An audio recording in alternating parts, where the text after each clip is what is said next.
তাফসীরে আহকামুল কোরআনে লেখে ওই বুজুর্গর নাম হলো সুলতান ইবনু আদেল। কোন কি নাম? সুলতান ইবনে। এই আল্লাহর ওলিটা ইয়েমেনে থাকতো। কোথায় থাকতো? ইয়েমেনের পাহাড়ের মধ্যে তিনি থাকতেন। পাহাড়ের উপরে তার ঘর ছিল, টিলার উপরে কুড়ের ঘর ছিল, সেখানে থাকতেন, ইবাদত বন্দিগি করতেন। এই লোকটা মারা যাবে, কি যাবে খেয়াল করে শোনেন। ওই বুজুর্গটা যেদিন মারা যাবে তার স্ত্রীরে ডাক দেয়, কত স্ত্রী রে, আমার দুইটা নাবালেক ছেলে আছে। কয়টা নাবালেক ছেলে? যেরকম কয়টা? দুইটা নাবালেক ছেলে আছে। ছেলে দুইটা রাইকে আমি মরে যাব। স্ত্রী, আমি জানতে চাই আমার কাফন দাফনের ব্যবস্থা কি দিয়া করবা? স্ত্রী ডাক দেয়, কাপড় কিনে থুয়ে যাও, কাফন দিব। কয় টাকা তো নাই। টাকা যদি না থাকে তুমি মারা যাও, তাহলে আমি আমার দুইটা শাড়ি আছে। কয়টা শাড়ি? 10.5 হাত, দুইটা শাড়ি আছে। একটা শাড়ি দিয়ে তোমার কাফন দাফনের ব্যবস্থা করব। সুবহানাল্লাহ। কোন স্বামী ডাক দেয়, স্ত্রী, আমি মারা গেলে যদি কাফনের ব্যবস্থা না হয় তাহলে তোমার শাড়ি দেওয়া লাগতো না, একটা কাজ করবো। কি কাজ? আমার যে জুব্বাটা আছে এই জুব্বাটা দিয়া মাথার সাইড দিয়ে সুন্দর করে কাফন চড়াইবা। এই গলাটা মাথার বাইরে নিয়ে ওদিক দিয়ে গিরিয়া দিবা, আর এদিক দিয়ে হাঁটু পর্যন্ত হবে। হাঁটুর বাইরে যে উদাম থাকবে ওই অংশটা কলা ফাতালা তালিয়া ডাইকে দিবা। সুবহানাল্লাহ। আমার গায়ের জুব্বা দিয়ে কাফন ছড়াইবা, তোমার শাড়িও লাগবে না, অন্য কোনো কাপড়ের দরকার নাই। যে অংশটা কাপড়ে শর্ট পড়বে ওই অংশটার মধ্যে কলা ফাতা লতা দিয়ে ডাইকে দিও। যেরকম সুবহানাল্লাহ। স্ত্রী ডাক দেখো, ঠিক আছে স্বামী, আপনি মারা গেলে আমি এইটাই করব, কিন্তু আমি আপনার থেকে জানতে চাই কাফনের কাপড়ের ব্যবস্থা হয়েছে, কিন্তু পাহাড়ের মধ্যে জানাজা পড়বে কে? এই পাহাড়ের মধ্যে কোনো মানুষের বসবাস নাই, আমরাই শুধু বাস করি। এই নির্গুম পাহাড়ের ভিতরে যদি মারা যান, এখানে কারা আসবে জানাজা পড়ার জন্য? সুলতান ইবনে আদেল বলতেছেন, তুমি লাশের পাহারায় বসে থাকবা, আমার দুইটা ছেলেকে পাহাড় থেকে নেমে ওই ঢালের মধ্যে যাইতে বলবা। যাইয়া ইমাম সাহেবরে আমার সালাম বলবে, আর বলবে আমার আব্বা সুলতান ইবনে আদেল ইন্তেকাল করেছেন। আমি তো পাহাড় থেকে নাইমে নামাজ পড়তে যাইতাম, আমার ইমাম সাহেব সিনে, আমার দুইটা ছেলে যাবে, যায়া বলবে আমার আব্বা ইন্তেকাল করছে, আপনারা মুসল্লিরা যাইয়া ইমাম সাহেব মুসল্লিরা যায় আমার বাবার জানাজা পড়ায় দেন। দেখবা সেলসেলায় লোক এসে যাবে জানাজা পড়ানোর জন্য। স্ত্রী বলে, যদি না আসে পাহাড়ে তাহলে উপায় কি? যদি কোনো মানুষ এই পাহাড়ে জানাজা পড়ার জন্য না আসে তাহলে টেনশনের কোনো কারণ নাই। তুমি একটা কাজ করবা, আমার দুইটা ছেলেকে দুই হাতে ধরবা, দুই হাতে ধইরা উঁচা একটা ঠিলার উপরে দাঁড়াইবা, পাহাড়ের ঠিলা, উঁচা একটা ঠিলার উপরে দাঁড়াইয়া আল্লাহকে বলবা, ইয়া রব, হে আমার আল্লাহ, কাদমাতা সুলতান ইবনু আদেল, তোমার ওলি সুলতান ইবনে আদেল ইন্তেকাল করেছে, এই জমিনে জানাজা পড়ার মতো কোনো মানুষ পাইলাম না।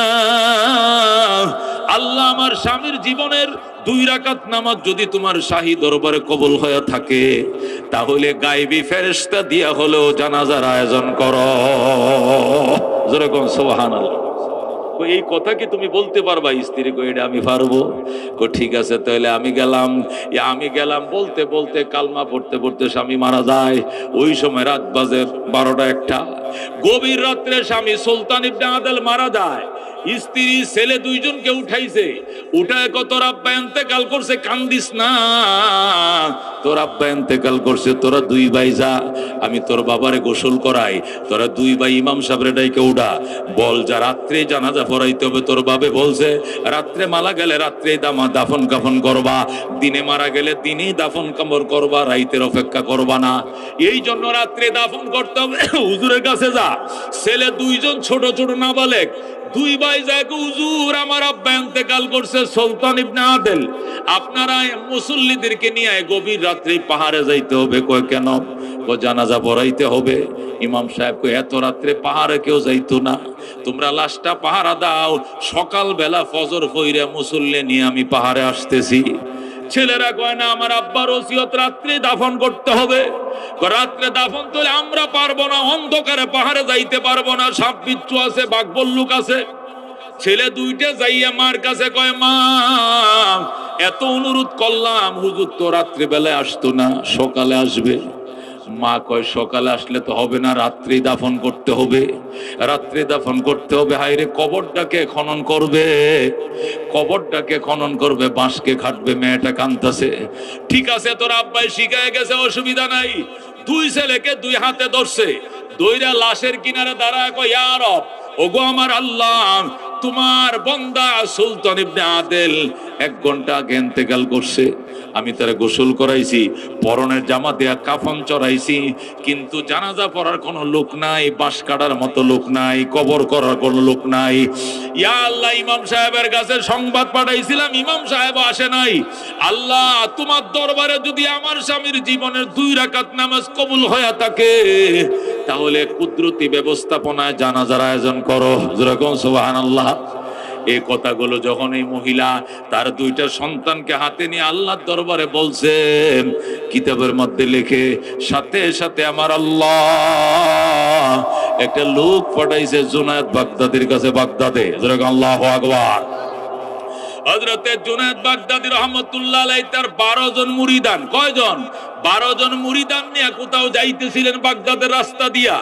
ইতিমধ্যে এক ফেরেশতা মানুষের সুরতে আইসা জুনায়েদকে সালাম জানায়। জুনায়েদ বাগদাদি সালাম গ্রহণ করেন, আমার রবের পক্ষ থেকে। আপনি কই যান? আমি দাওয়াতের কাজে যাইতেছি 12 জন মুরিদান নিয়া। ফেরেশতা ডাক দেখো, আল্লাহ পাঠাইছে, আপনি সমস্ত প্রোগ্রাম ক্যান্সেল করে এখন ইয়েমেন যাইতে হবে। আল্লাহু আকবার। ইয়েমেন যাইব কেন? ওই ইয়েমেনের একজন বিখ্যাত আল্লাহর ওলি, ওনার নাম সুলতান ইবনে আদেল। যারা আল্লাহু আকবার। ওই আল্লাহর ওলি ইন্তেকাল করেছে, ওনার জানাজা পড়ার মতো কোনো লোক নাই, রাত্রি বেলায় পাহাড়ে কোনো মানুষ নাই, আপনি যাইতে হবে। আপনি ইমাম হবেন, আর আপনার মুরিদানরা মুক্তাদি হবে। আপনার মাথার পাগড়ি দিয়ে কাফন চড়াইবেন, কবর খনন করবেন, দাফন করবেন। দাফনের পরে যেন রাত পোহায়, জলদি চলেন। জুনায়েদ বাগদাদি ডাক দেখা, ফেরেশতা, তুমি যে আল্লাহর পক্ষ থেকে আমার কাছে সংবাদ নিয়ে আইছো, ওই আল্লাহ রাব্বুল আলামিনের দরবারে যাও, যায় বলো, আল্লাহ গো, জুনায়েদ বাগদাদি এখন যেখানে আছে, এখান থেকে ইয়েমেন প্রায় 2500 মাইল দূরে। সুবহানাল্লাহ। আমি জুনায়েদ যেখানে অবস্থান করতেছি, এখান থেকে ইয়েমেন 2500 মাইল দূর। আমি এই 2500 মাইল দূর পার হইতে কয়েকদিন, কয়েক রাত লাগবে। আল্লাহকে বলো আমার জন্য একটা বাইপাস রাস্তার সন্ধান দেওয়ার জন্য, আমি যেন চোখের পলকে ইয়েমেন পৌঁছে যাইতে পারি। যেরকম সুবহানাল্লাহ। আল্লাহ ডাক দেখা, ফেরেশতা, একটা কাজ কর, তুই ওই লাশের কিনারে যা, যাইয়া লাশটা পাহাড়ে যেখানে শুয়ায় রাখছে, ওই লাশটার নিচে যে মাটি ঢালাইগে রইছে, এখান থেকে 1 মুঠ মাটি তুই হাতে লইবি। লাশের নিচ থেকে পাহাড়ের লাল 1 মুঠ মাটি হাতে নিয়াম উড়াল দিয়া জুনায়েদের কাছে যাবি। যাইয়া ওই মাটিগুলো কসলাইয়া পাউডারের মতো বানাইয়া মাটিগুলো ছিটাইয়া দিবি। আল্লাহু আকবার। আর ওই ছিটানো মাটির উপরে জুনায়েদ বাগদাদি এবং তার 12 জন সাথীদেরকে সিজদায় পড়তে বলবে। তারা 3 বার সুবহান রাব্বিয়াল আলা বলা পর পর্যন্ত সেখানে সিজদায় পড়ে থাকবে। এরপরে মাথা উঠাইবে, মাথা উঠায়া দেখবে এক সিজদার মধ্যে ইয়েমেন পৌঁছে গিয়েছে। যেরকম সুবহানাল্লাহ। কিতাবে তাফসীরে কিতাবের মধ্যে লেখে, ফেরেশতা ওই লাশের কিনারে গেছে, সুলতান ইবনে আদেলের লাশের কিনারে। যে মাটিটা তার শরীরের সাথে লাগা ছিল, সেখান থেকে কাপলাতে 1 মুঠ মাটি নিছে। মাটি নিয়ে আইসে কার কাছে? বাগদাদে জুনায়েদের কাছে। আইসে মাটিটার এইভাবে কসলায় পাউডার বানায় ছিটায় দিছে, আর বলছে, জুনায়েদ বাগদাদি এবার সিজদায় পড়েন। সাথীদেরকে নিয়ে সিজদায় পড়ছেন। 12 জন মুরিদ নিয়ে জুনায়েদ সুবহান রাব্বিয়াল আলা আলা আলা 3 বার বলছে। বইলা মাথা উঠাইছে, উঠায়া চোখ খুলে দেখে ইয়েমেন পৌঁছে গেছে। আল্লাহু আকবার। ডাক দিয়া কই, ইয়েমেন বাসী, এটা কোন দেশ? কইটা ইয়েমেন। ও ভাই, এই এলাকার নাম কি? ওরে ইয়েমেন। আপনাদের এলাকায় একজন আল্লাহর ওলি মারা গেছে। কি নাম? সুলতান ইবনে আদেল। উনি তো পাহাড়ে থাকে, পাহাড়ে যান। জুনায়েদ বাগদাদি বলে, পাহাড়ে রওনা করলাম। পাহাড়ে যখন আমরা ঢুকতেছি, একদল রাখালরা উট ভেড়া নিয়ে নামতেছে। সুবহানাল্লাহ। জিজ্ঞাসা করলাম, ভাই রাখালেরা, ওই এলাকায় কোনো বুজুর্গ মানুষ মারা গেছে নি? রাখাল দেখো, আমরা অনেক আগেই বের হয়ে আসছি গভীর জঙ্গল থেকে, দেখে আইছি একটা লাশের কিনারে একটা মহিলা বসে কাঁদতাছে। পাশে দুইটা নাবালেক শিশু আছে, এদের কান্না দেখার মতো কোনো মানুষ নাই। জুনায়েদ ডাক দেখো, বুঝেছি গো, উনি হবেন সুলতান ইবনে আদেল। সাথীরা রে আয়, দৌড়ায় আয়। সাথীরা বলে, হযরত এই অন্ধকারের মধ্যে পাহাড়ে কেমনে যাবেন? আল্লাহ কুদরতি আলো দিয়ে আমাদেরকে সাহায্য করবে। জুনায়েদ বাগদাদি বলেন, সাথীদেরকে নিয়ে যেই পাহাড়ের দিকে মুখ করলাম, যতই আগাইতেছি এতই আলোয় মুখরিত হয়ে যায়। যত সামনে আগায় এত আলো, যত সামনে আগায় এত আলো। যায় লাশের কিনারে যায় দেখি, মনে হয় যেন হেজাক জ্বালায় রাখছে, এমন কুদরতি আলোয় পাহাড়টা আলোকিত হয়ে গেছে। সুবহানাল্লাহ। জুনায়েদ বাগদাদি বলেন, লাশের কিনারে গেলাম, যায় দেখি একটা মহিলা বোরকা পরে বসে রয়েছে। আমি বললাম, মা আপনি লাশের কি লাগেন? আমি তার ওয়াইফ লাগি। আপনি একটু দূরে যান, আপনি একটু দূরে বসেন, মহিলা মানুষ, বাচ্চাদেরকে সান্ত্বনা দেন, কান্নাকাটি কইরেন না, কানলে লাশে কষ্ট পাবে। আমরা আইসে গেছি, এখন দাফন কাফনের ব্যবস্থা হবে, অসুবিধা নাই। জুনায়েদ বাগদাদি বলেন, আমি লাশটার দিকে ছায়া দেখি, একটা পাঞ্জাবি দিয়ে কাফন চড়ানো আছে, হাঁটুর নিচে উদাম কোনো কাপড় চোপড় নাই। জুনায়েদ বাগদাদি গো, আমি আমার মাথার 21 হাত লম্বা ফাগড়িটা খুললাম, খুলে বললাম, সাথীরা রে, আমি জুনায়েদ বাগদাদির মাথার পাগড়ি দিয়া কাফন চড়াও। আল্লাহু আকবার। জুনায়েদের মাথার পাগড়ি দিয়া কাফন চড়াও, আমার মাথার পাগড়িটা দে। সাথীরা কো, হুজুর আপনার মাথার পাগড়ি দিলে মানি না, আমাদের গুলো দিতে হবে। আল্লাহু আকবার। আমি বললাম, তোমরা তো 13 জন, আমরা 13টা পাগড়ি দিয়ে কি করবো? সাথীরা কো, হুজুর 3টা পাগড়ি দিব কাফনের জন্য, আর বাকি 10টা পাগড়ি কলা পাতার পরিবর্তে কবরে বিছায়া দিব। সুবহানাল্লাহ। দোস্ত, তাফসীরওয়ালা লেখে, হুয়া মাওলাকুম, আল্লাহ কেমন গার্ডিয়ান, কেমন সাহায্যকারী, কেমন টাইমে সাহায্যটা করে, এই উদাহরণ দেওয়ার জন্য আল্লাহর ওলির এই ঘটনাটা তাফসীরের কিতাবের মধ্যে আনছে। হযরত সুলতান ইবনে আদেলের স্ত্রী বলেন, আমার দূরে বসাইয়া তারা কাফনটা চড়াইলো, কবরটা খনন করলো, বাঁশ ও কাইডা ফালাইলো, সবকিছু কমপ্লিট হয়ে গেছে। সুবহানাল্লাহ। জুনায়েদ বাগদাদি বলেন, নামাজ শুরু করব, কাতার সোজা করেন। এই পাহাড়ের মাঝে রাত্রি নামাজ আরম্ভ হয়ে গেছে, কুদরতি লাইট জ্বলতেছে। আমি ইমামতির জায়গায় দাঁড়াইলাম, আমার 12 জন মুরিদান মুক্তাদির জায়গায় দাঁড়াইছে। যখন আল্লাহু আকবার বলার জন্য হাতটি কান পর্যন্ত উঠাইছি, কান পর্যন্ত যখন হাত উঠাইলাম, কান পর্যন্ত হাতটি উঠানোর পরে পিছন থেকে কে যেন এসে আমার হাতের মধ্যে শক্ত করে ধরে ফেলাইছে। আল্লাহু আকবার। কে যেন পিছন থেকে আইসা আমার হাতে শক্ত করে ধরে কো, জুনায়েদ, ও জুনায়েদ একটু দেরি করো, জানাজা এখন আরম্ভ হবে না, জানাজা আরম্ভ হতে কয়েক মিনিট দেরি হবে। জোরে কোন সুবহানাল্লাহ। জুনায়েদ বাগদাদি কো, আমি পিছনের দিকে ছায়া দেখি, একটা মানুষ লম্বা চূড়া পাগড়ি বাঁধা মাথায়, লম্বা চূড়া টল ফিগার একটা লোক, ডান হাতে একটা চামড়ার ব্যাগ, বাম হাতে একটা লাঠি। আমারে কইতেছে, জুনায়েদ মনে কিছু নিয়েন না, জানাজার ইমামতির জন্য আল্লাহ আমারে পাঠাইছে, আমি ইমামতি করব। জুনায়েদ বাগদাদি, তুমি নও, ইমামতি আমি করব। জুনায়েদ কো, আলহামদুলিল্লাহ, আমি খুশি, আপনি ইমামতি করেন, আমি খুশি। জুনায়েদ রে, ইমামতির আগে আরো কাজ আছে। কই, কি কাজ?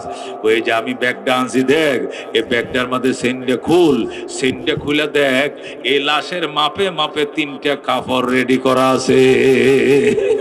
3টা কাফনের কাপড় এই লাশের মাপে মাপে এই ব্যাগের ভিতরে দেওয়া আছে। এই কাপড়গুলো বের করো, মাইয়তকে পরাও। আল্লাহু আকবার। জুনায়েদ বাগদাদি কো, হযরত আমরা তো আমার মাথার পাগড়ি দিয়ে কাফন চড়াইছি, উনার পরনের জুব্বা দিয়ে কাফন চড়াইছি, এখন আপনার কাপড়গুলো কেমনে দিব? কো, অন্যগুলোর উপর দিয়ে হইলো ভরা। আল্লাহু আকবার। এটা কুদরতের পক্ষ থেকে আসছে, এটা বাদ দেওয়া যাবে না, পড়াইতে হবে। এরপরে ওই 3 কাপড় পড়াইলাম, পরানোর পরে কয়, সেন্টটা লাগায় রাখ, ব্যাগের সেন্টটা লাগাইলাম, ডাক দেখো জুনায়েদে বরকাতার সোজা করো, আমাকে ইমামতির জন্য পাঠানো হয়েছে, তুমি জুনায়েদ বাগদাদি মুক্তাদির কাতারে যাও।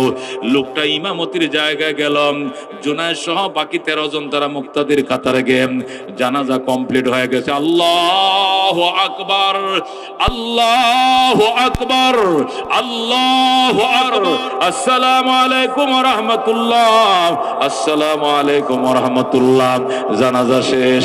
জুনায়েদ বাগদাদি রহমাতুল্লাহ আলাইহি ডাক দিয়া কো, জানাজা যখন শেষ আমারে ডাক দিয়া কো, জুনায়েদ শোন, আমি ব্যস্ত মানুষ, আমি চলে গেলাম, আমি শুধু নামাজটা পড়ানোর জন্য আইছি। এ জুনায়েদ বাগদাদি শোন, তুমি লাশটাকে সুন্দর করে দাফন করবা। দাফন করা কমপ্লিট হওয়ার পর যে ব্যাগটার থেকে তুমি কাফনের কাপড়টি বের করছিলে ওই সেন্ডে আবার খুলবা, খুলে দেখবা এই ব্যাগের তলার মধ্যে 12,000 স্বর্ণ মুদ্রা আছে। আল্লাহু আকবার। এই ব্যাগের ভিতরে 12,000 স্বর্ণ মুদ্রা আছে। এই স্বর্ণ মুদ্রাগুলো ওই মহিলারে দিবা। কোন মহিলা? এই যে লোকটা মারা গেছে, ওর যে স্ত্রী আছে তার কাছে দিবা, বলবা মা এই টাকাগুলো কুদরতের পক্ষ থেকে আইছে, এই স্বর্ণ মুদ্রাগুলো আল্লাহর পক্ষ থেকে আসছে। আপনি জীবনেও টাকাগুলো ব্যাগ থেকে মাটিতে ডালবেন না, টাকাগুলো গণবেন না, বিসমিল্লাহ বলে ব্যাগ থেকে টাকাগুলো নিবেন, নিয়ে শুধু সারা জীবন খরচ করবেন। জীবনভর 2টা এতিম বাচ্চার পিছনে খরচ করবেন, নিজের পিছনে খরচ করবেন। জীবন শেষ হয়ে যাবে, টাকা কোনোদিন শেষ হবে না। সুবহানাল্লাহ। জুনায়েদ বাগদাদিকে আমি অবাক হয়ে গেলাম, ঘটনা কি রে? উনি তো বিখ্যাত আল্লাহর ওলি, যার জানাজা পড়ানোর জন্য আল্লাহ উনারে পাঠাইছে। জুনায়েদরে আমি গেলাম, লাশটারে আগে দাফন করবি, এরপরে টাকার ব্যাগটা মহিলারে বুঝায় দিয়ে আসবি। আমি গেলাম, যেই বলছে আমি গেলাম, জুনায়েদ বাগদাদি ঠাস করে হাতের মধ্যে ধরে ফেলাইছে। কই যান? কো চলে যাই, কো পরিচয় না দিলে ছাড়বো না। আল্লাহু আকবার। ডাক দেয়া কয়, হে জুনায়েদ বাগদাদি, 8টা স্যার। জুনায়েদ বাগদাদি কে আমারে চিনেননি? আমার নাম পেহলওয়ান জুনায়েদ। আমি ইরাকের মধ্যে কত যুদ্ধ করছি, জীবনে আমার হাঁটুটি কেউ মাটিতে লাগাইতে পারে নাই, এমন কুস্তি খেলোয়াড় ছিলাম আমি, আমার সাথে যুদ্ধ করে কেউ পারে নাই।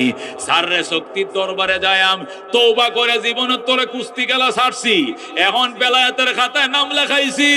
এই যে দোস্তি, জামাটা ছিঁড়ে যাবে, হাতটা ছুড়াইতে পারবেন না। আল্লাহু আকবার। পরিচয় দিতেই হবে। আপনি এখানে আইসে জুনায়েদ জুনায়েদ কই আমারে ডাকেন, মনে হয় কত আগের থেকে বুঝে আপনি আমারে চিনেন, কিন্তু আমি তো জীবনেও আপনারা দেখি নাই, আপনার নামও জানি না। আপনার নাম পরিচয় না দিলে আমি ছাড়বো না। জোরে করে আল্লাহু আকবার। লোকটা ডাক দেখো, ওরে জুনায়েদ বাগদাদি, জামাটা স্যার। আমি পরিচয় দিতেছি, জামাটা স্যার। জামা স্যারছে, কি নাম আপনার? আমার লোকেরা হযরতে খিজির আলাইহিস সালাম কয়ে ডাকে। আপনি খিজির আলাইহিস সালাম কয়? হয়। এ জুনায়েদ বাগদাদি, আমি হযরতে খিজির আলাইহিস সালাম। কয় তাই নাকি? হুজুর আপনার কলারে ধরে লেছি, মাফ করে দেন, এটা ভুল হয়ে গেছে, আমি তো বুঝতে পারি না আপনি যে এত বড় খিজির নবী আমি জানতাম না, আপনি বিখ্যাত আল্লাহর ওলি আমি জানতাম না, মাফ করে দেন। হুজুর আপনার কাছে একটা প্রশ্ন, দয়া করে বইলা যান। জুনায়েদ বাগদাদি রে, বল কি প্রশ্ন? হুজুর আপনি ইমামতির জন্য আইছেন বুঝলাম, কিন্তু আপনি ইমামতি করতে গিয়ে আল্লাহু আকবার আল্লাহু আকবার তাকবীর গুলো এত জোরে জোরে কেন বলছিলেন? এত জোরে তাকবীর বলছেন মনে হয় যেন পিছন দিয়ে হাজার হাজার মুসল্লি, অথচ মুসল্লি ছিলাম আমরা মাত্র 13 জন। 13 জন মুসল্লি নিয়ে নামাজ পড়াইলে এত জোরে জোরে তো তাকবীর বলা লাগে না, আপনি এত জোরে জোরে তাকবীরটা কেন বলছিলেন? জুনায়েদ বাগদাদি রে, হযরতে খিজির আলাইহিস সালাম ডাক দেয়, জুনায়েদ শোন, ওই আল্লাহর কসম যে আল্লাহর হাতে আমি খিজিরের জীবন, ওই আল্লাহর কসম করে বলছি, সুলতান ইবনে আদেলের জানাজার নামাজে আল্লাহর রহমতের 12 লক্ষ ফেরেশতা অংশগ্রহণ করেছে। জোরে করে আল্লাহু আকবার। নারে তাকবীর। আল কোরআনের আলো, আল হাদিসের আলো, ওলামায়ে হক্কানি জিন্দাবাদ। নারে তাকবীর। ও দোস্ত জুনায়েদ বাগদাদিরে ডাক দেখো, জুনায়েদ বাগদাদি শোন, সুলতান ইবনে আদেলের জানাজায় মানুষ কতজন? 13 জন। কে কয় 13 জন? তোরা মানুষ না 13 জন, কিন্তু পিছন দিয়ে ফেরেশতা ছিল 12 লক্ষ। জোরে কোন সুবহানাল্লাহ। জুনায়েদ বলো, একটা জানাজার নামাজের মুসল্লি যদি হয় 12 লাখ, কত জোরে জোরে তাকবীর গুলো বলতে হয়। এবার সুলতান ইবনে আদেলের জানাজার থেকে যা হযরতে খিজির বিদায়, জুনায়েদ বাগদাদি হুজুর মাফ করে দিয়েন, আমার জন্য দোয়া করেন, জান বিদায় দিলাম। খিজির আলাইহিস সালাম চলে গেছে এবং জুনায়েদ এবং লাশ নিয়ে কবরের পাশে গেছে, যাইয়া কবরটা সুন্দর করে দাফন কাফন করছে। লাশ দাফন কাফন করার পর হযরতে জুনায়েদ বাগদাদি ওই ব্যাগ নিয়ে রওনা করছে মহিলার কাছে। কার কাছে? মহিলার কাছে যায়, কয় মা, ও মা, আপনি নি সুলতান ইবনে আদেলের স্ত্রী? কয় হ। এই যে ব্যাগটা রাখেন, এই ব্যাগটার ভিতরে 12,000 স্বর্ণ মুদ্রা আছে, কাঁচা টাকা। আল্লাহু আকবার। বিসমিল্লাহির রহমানির রহিম বলে এখান থেকে টাকা নিবেন, খরচ করবেন, সারা জীবন খরচ করবেন, একটা টাকাও কমবে না। সুবহানাল্লাহ। এ জুনায়েদ বাগদাদি, জুনায়েদ ডাক দেয়, মা, মা, ব্যাগটা গ্রহণ করেন, ধরেন। আপনি বিখ্যাত আল্লাহর ওলির স্ত্রী, মাগো, আপনি বিখ্যাত আল্লাহর ওলির স্ত্রী। মেয়েটা ডাক দেয়, আমি বিখ্যাত আল্লাহর ওলির স্ত্রী কেমনে হইলাম? বা আপনার জানাজা, আপনার স্বামীর জানাজার কাফন চড়ানোর জন্য আমি জুনায়েদ বাগদাদি আইছি। তুমি নি জুনায়েদ বাগদাদি? কয় হ, আমি আসছি, বড় কথা নয়, আপনার স্বামীর জানাজার ইমামতির জন্য 12 লক্ষ ফেরেশতা এসেছে। জোরে বলেন আল্লাহু আকবার। আপনার স্বামীর জানাজার ইমামতির জন্য হযরতে খিজির আলাইহিস সালামকে পাঠাইছে আমার আল্লাহ। বলেন আল্লাহু আকবার। আপনার স্বামীর জানাজার মুসল্লি সংখ্যা 12 লক্ষের বেশি। আপনার স্বামী অসাধারণ বুজুর্গ ছিলেন। মা, আপনি বলবেন নি আপনার স্বামী জীবনে কোন কোন আমলগুলো করতো? একটু বলবেন কিনো মা, আপনার স্বামী কি আমলগুলো করতো? মহিলা কয়, বাবা তুমি খাতা কলম লও, আমি বলি। 1 নম্বর আমল ছিল, আমার স্বামী জীবনে 5 ওয়াক্ত নামাজ কোনোদিন কাজা করে না। সুবহানাল্লাহ। আমার স্বামীর 1 নম্বর আমল ছিল, জীবনে কোনোদিন 1 ওয়াক্ত নামাজ কাজা করে নাই। 2 নম্বরে আমার স্বামীর আমল ছিল, তাহাজ্জুদ কোনোদিন মিস করে নাই। সুবহানাল্লাহ। প্রতিদিন আমার স্বামী তাহাজ্জুদ পড়তো, কোনোদিন তাহাজ্জুদ মিস করতো না। 3 নম্বরে আমার স্বামীর আমল ছিল, হালাল খানা খাইতো। কি খানা? হালাল খাইতো। আমার স্বামী ছিল কাটুরি। ও ইয়েমেনের জঙ্গল থেকে কাঠ কাইটা দিনের বেলা বাজারে বিক্রি করতো। 2-4-5 টাকা যা পাইতো এইগুলোতে ডাইল সেল কিনতো, আমাদেরকে নিয়ে খাইতো। তারপরে সুদে টাকা লাগায় নাই, ঘুষ খায় নাই, হারাম নেয় নাই, হালাল ইনকাম করতো, নিজে খাইতো, অন্যরে খাওয়াইতো। 4 নম্বর আমল ছিল, আমার স্বামী আল্লাহর কোরআন তেলাওয়াত বাদ দেয় না। আল্লাহু আকবার। আমার স্বামী কোরআন তেলাওয়াত সকালে নয়তো বিকালে, হয়তো সন্ধ্যায় নয়তো দুপুরে, যখন সময় পাইতো স্বামী আমার আল্লাহর কোরআন থেকে 2-4টা তেলাওয়াত করতো। বাজানরে ধনী হওয়ার জন্য, ধনী হওয়ার জন্য, সম্পদশালী হওয়ার জন্য, বরকতওয়ালা হওয়ার জন্য কিছু টিপস আছে। এগুলো অবলম্বন যদি করো অল্প দিনে ধনী হয়ে যাইবা। আর এগুলো অবলম্বন না করলে বাপে ভূতে 42 জন কামাই করলো ঋণ সুদ হবে না। কথা ঠিক কিনা? এই জন্য ঋণ সুদ হওয়ার জন্য জীবনে পরীক্ষিত গরিবের সন্তান লেখাপড়া চালাইতে বাবার বড় কষ্ট হইছে, কিন্তু আল্লাহ এমন দেওয়া দিছে, কোনো কিছু অভাব নাই। দোস্তরে কেমনে দিছে টিপস জানি, আমল করছি, আল্লাহ দিছে। দুনিয়া যা দিছে শুকর আলহামদুলিল্লাহ লাগতো না, পরকালের জন্য কান্দি আল্লাহর দরবারে। দোস্তরে আল্লাহর কোরআনের নিয়ামত যার ঘরে ঢুকছে, নবী কয় খোদার কসম দুনিয়ার নিয়ামতের অভাব তার ঘরে কোনোদিন থাকবে না। নবীর দন যে ঘরে ঢুকছে, এই ফেরাউনের দনের জন্য আল্লাহ তারে কষ্ট দিবে না। কথা কোন ঠিক কিনা? দুনিয়ার টাকা পয়সা হলো ফেরাউনের দন, আর এলেম হইলো নবীর দন। নবীর দন যেহেতু দিয়ে দিছে, ফেরাউনের দনের জন্য আটকা পড়তো না। এই জন্য দোস্ত, আল্লাহ নবী সাল্লাল্লাহু আলাইহি সাল্লাম বলেছেন, আল্লাহ কোরআনটা যে সিনার ভিতরে নিছে, এই সিনাটার উপরে জাহান্নামের আগুনটাকে হারাম ঘোষণা করছে আমার আল্লাহ। জোরে আল্লাহু আকবার। নবী বলছেন আল্লাহর কোরআনওয়ালা সিনা এবং জাহান্নামের আগুন কোনদিন এক হইতে পারে না। না না, জোরে কর আল্লাহু আকবার। নবী বলছেন হাসরের ময়দানে সন্তান তোমার জানাজা যখন পড়বে দুনিয়ায়, বলবে কাতা সোজা করেন, এটা আমার বাবার লাশ, বাবার জানাজা আমি সন্তান পড়াইতেছে। আল্লাহু আকবার। আল্লাহুম্মা গফিরলি হাইয়িনা বলে যখন টান মারবে, মাইয়িতিনা যখন ডাক মারবে, আল্লাহ বলবে কান্দিস না বান্দা, লাশটা মাটির উপরে থাকতে আমি আল্লাহ মাফ করে দিলাম। জোরে করে আল্লাহু আকবার। এই জন্য দুস্থ রে, ওই যত মা বাবা আছে বৃদ্ধাশ্রমে একটাও মাদ্রাসা ছেলের মা বাবা নাই, কতক্ষণ ঠিক কিনা? উচ্চ শিক্ষিত double MA pass, BA pass, MA পাসের বাপ মারা বৃদ্ধাশ্রমে ভর্তি হয়েছে গাজীপুর, সন্তান বাদ দেয় না। আমাদের মা বাবারা স্বর্গীয় জীবন যাপন করতেছে, কতক্ষণ ঠিক কিনা? মারে হজ করাইছি, বাবারে হজ করাইছি, হজ করে আবার উমরা করাইছি, সোনার তালে বসায় খাওয়াই, একটা দুবরা ছিটতে দেই না। এত কষ্ট কারে জীবনে আগে করছে, এখন করতে দেই না। কিন্তু যদি ছেলেকে BA পাস, MA পাস করাও, চাকরিজীবী হয়, মা রে কব, মা তুমি ইংলিশ কমট ব্যবহার করতে পারবে না, শহর আইসো না, ওই গ্রামে ফেরে মরবো, ওষুধ নাই, চিকিৎসা নাই, খোঁজ নাই, খবর নাই, না তোবা ফাটায় দিবে গাজীপুরের বৃদ্ধাশ্রমে। দুস্তরে খোদার কসম খায়া বললেও বাংলাদেশের কোন আলেমের মা বাবা বৃদ্ধাশ্রমে দেখাইতে পারলে লক্ষ টাকা পুরস্কার কেউ দেখাইতে পারবে না, কথা কোন ঠিক কিনা? কঠিন ময়দানে আসরে মুসিবতের দিনে একটা সন্তান, মা বাবা, চাচা চাচি, খালা খালো, মামা মামি, লজিং মাস্টারের বউ, লজিং মাস্টার সব কর্ডারে লিয়া এক টানে জান্নাতে ঢুকবে। যেরকম সুবহানাল্লাহ। এই জন্য দোস্ত, কোরআনের পাখিদেরকে ইজ্জত করো। আল্লাহ রাব্বুল আলামিন এত ইজ্জত তোমারে দিবে কল্পনাও করতে পারো না। সুলতান মাহমুদ গজনবী আফগানিস্তানের বাদশা ছিলেন। উনি বলে, আমি রাত্রিবেলা একদিন কাবুলে ঢুকতেছি ঘোড়ায় সোয়ার হইয়া, যখন কাবুলে ঢুকতেছি দেখি একটা ছেলে কারেন্টের লাইটের নিচে বসে পড়তেছে, ওই যে পৌরসভার লাইট। আমি ছেলেটারে টান দিয়ে বুকে মিশাই বললাম, এই লাইটে বসে পড়ো, রাত 2টা বাজে, ঘটনা কি?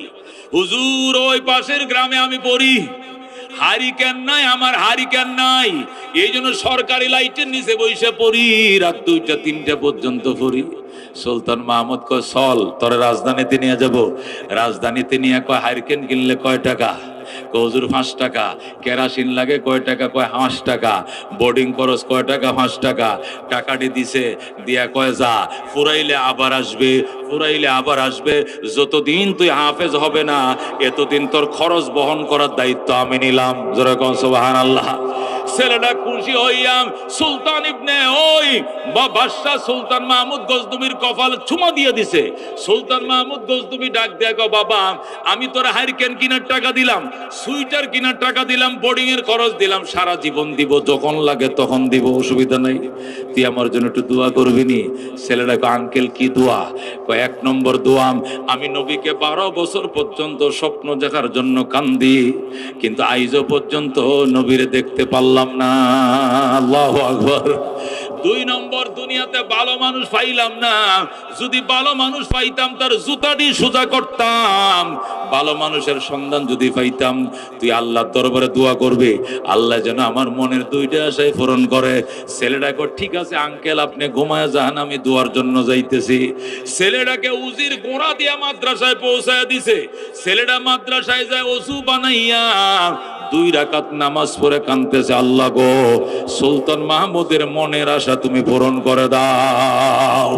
যেই বলছে, আল্লাহ আঙ্কেলের মনের আশা তুমি পূরণ করে দাও, ইয়া আল্লাহ, আঙ্কেল আমার হারিকেন কিনার টাকা দিছে, কেরাসিন কিনার টাকা দিছে, আল্লাহ আমার 2টা আশা পূরণ করছে, তুমিও তার মনের 2টা আশা পূরণ করে দাও। আল্লাহু আকবার। ছেলেটা যখন মুনাজাতে হাত বাড়ায় দিছে, সুলতান মাহমুদের মাত্র চোখটি মাত্র লাগছে, ঘুমাইছে। ঘুমের ঘরে স্বপ্ন দেখে আল্লাহ নবী তার সামনে দাঁড়ায় রইছে। আল্লাহু আকবার। সুলতান মাহমুদ গজনবী নবীরে পাইয়া সালাম জানায়, আসসালাতু ওয়াসসালামু আলাইকা ইয়া রাসূলুল্লাহ, আসসালাতু ওয়াসসালামু আলাইকা ইয়া হাবিবাল্লাহ, ওগো রহমাতুল লিল আলামিন, আমার ভাগ্য কত ভালো, আপনারা দেখার সৌভাগ্য হয়েছে, আপনাকে দেখার কপাল ধরে কোন। আল্লাহু আকবার। রহমাতুল আলামিন গো 12 বছর পর্যন্ত কান্দি আপনাকে দেখার জন্য কেন দেখা দিলেন না? আজকে কি মনে করে দেখা দিলেন? নবী কোনো উত্তর দেয় না। উত্তর যদি না দেন তাহলে না দেন, তাহলে আরেকটা আমার আশা ছিল, এটা পূরণ করেন। কি আশা? কয় ভালো মানুষের সাথে দেখা করতাম। নবী কয় নিজের অনেক পণ্ডিত মনে করো, তুমি কি এখনো ভালো মানুষ কারে কয় চিনো না? এ সুলতান মাহমুদ 12 বছর পর্যন্ত আমার দেখার জন্য কান্দো, আমি দেখা দেই না। আজকে ভালো মানুষ যখন হাতটা বাড়াইছে, আমি নবী মদিনায় ঠিকতে পারি না। এরাই ভালো মানুষ। খায়রুকুম মান তাআল্লামাল কুরআন ওয়া আল্লামা। আমি নবী তো দুনিয়াতে বইলে আইছি হাদিস, তোমাদের মধ্যে সর্বোত্তম ওই ব্যক্তি যিনি কোরআন মজিদ শিখে অন্যকে শিখায়। সুবহানাল্লাহ। এই জন্য দোস্ত, পৃথিবীর শ্রেষ্ঠ মানুষ উলামায়ে কেরাম। কথা কোন ঠিক কিনা? নবী রাসূলগণের পরে শ্রেষ্ঠ মানুষ উলামায়ে কেরাম। এটা তোমাকে মানতে হবে। যদি মান্না বিশ্বাস করো তাহলে তোমার কপালে শান্তি। আর আলেমকে যদি ওই ইজ্জতটা না দাও, আলেমকে হ্যান্ডকাপ লাগাইবা, তোমার হায় পায়ও হ্যান্ডকাপ লাইগে যাবে। কথা কোন ঠিক কিনা? মাঝে মাঝে আমগো দেশে গৌর গোবিন্দর সেলারা উৎপাত করে। কথা কোন ঠিক কিনা? এরা ওই গৌর গোবিন্দ যেমনে ফলায়, এরা মাঝে মাঝে এইভাবে ফলায়। সবসময় ফলাইতো না, মাঝে মাঝে ফলায় রে। কথা কোন ঠিক কিনা? বিপদে পড়লে কথা কোন? বিএমপি রে জেল কাটাইছো, বিএমপি জেল কাটতেই পারে, রাজনীতি করে। কথা ঠিক কিনা? কিন্তু আমগরে জেল কাটাইছো কোন কারণে? আমরা কোন রাজনীতি করি? আমরা কোরআনের কথা বলি, এই জন্য মুচ্ছের মতো জ্বলে। কথা ঠিক কিনা? মৌলবীদেরকে জেল কাটাইছো শুধু জ্বলে, এরা হাসা কথা কেন কয়? কথা কোন ঠিক কিনা? আমরা ঘুষের বিরুদ্ধে কথা কই, টেন্ডারের বিরুদ্ধে কথা কই, ফেসিবাদের বিরুদ্ধে কথা কই, এই জন্য মৌলবী বালানা সব করে জেল দে। কথা কোন ঠিক কিনা? রোজার দিনে সেহেরি খাইতে দেয় নাই, সেহেরি খাইতে দিলে ইফতার খাইতে দেয় নাই, জীবনে হাঁটুর উপরে কাপড় উঠাই নাই। আর এই মৌলবীদেরকে এরা ওই অন্ড ঘোষের মধ্যে কারেন্টের শর্ট দিছে। জোরে কর নাউজুবিল্লাহ। এই জন্য আল্লাহ ছাড় দেয়, ছেড়ে দেয় না। কথা কোন ঠিক কিনা? ও দুস্থ, খবরদার, সামনে যারা অনিয়ত করছো তোমরা রেডি হও। খবরদার কোনদিন আলেমের সাথে বেয়াদবি করবো না, উলামায়ে কেরামের সাথে বেহরমতি করবো না। উলামায়ে কেরামের সমাজের সর্বোচ্চ সম্মানের মালিক, এদেরকে সম্মানের চেয়ারে রাখবা, সব সম্মানিত থাকবে। কথা কোন ঠিক কিনা? এই সোয়াবিন তেল আর ঘি একদম, ঘি আর সোয়াবিন তেল কি একদমের? এই ঘি আর সোয়াবিন তেল যদি একদমে বেচা শুরু হইতে, এই দেশের মধ্যে তাকলোটা কি আছে কিছু? উলামায়ে কেরাম মাখন, ঘিয়ের আগে যে মাখন, এই মাখন। কথা ঠিক কিনা? এদেরকে মাথায় রাখতে হবে, সম্মান করতে হবে। তোমার সম্মান থাকবে, তোমার গদি থাকবে।